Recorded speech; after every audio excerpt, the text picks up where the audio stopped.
আল্লাহর কোরআনের সবচাইতে দামি আয়াত, the greatest verse in the Quran. উবাই ইবনে কাব রাদিয়াল্লাহু তাআলা আনহুকে বিষ্ণু সাল্লাল্লাহু আলাইহি ওয়াসাল্লাম জিজ্ঞেস করলেন, উবাই বলো তো কোরআনের কোন আয়াতটা সবচেয়ে সেরা? উবাই জানেন, তারপরে বললেন আল্লাহু ওয়া রাসূলুহু আ'লাম, আল্লাহ আল্লাহ রাসূল ভালো জানেন। দেখেন কত বিনয়ী ছিলেন সাহাবারা, জেনেও উত্তর দিতে চাইতেন না, ভাবতেন না জানি বিষ্ণুনবী নতুন কিছু আমাদেরকে জানায়। বিষ্ণুনবী আবার বললেন, তুমি কি জানো কোরআনের সবচেয়ে শ্রেষ্ঠ আয়াত কোনটা?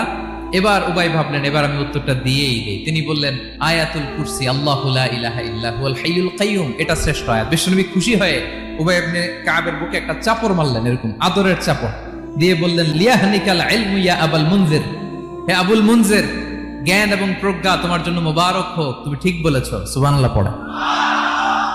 তাহলে এই প্রথম ইনফরমেশনটা আজকে জানলাম, কোরআনের সর্বশ্রেষ্ঠ আয়াতের নাম ৬,২৩৬টা আয়াতের মধ্যে থেকে সবচাইতে দামি আয়াত এটা।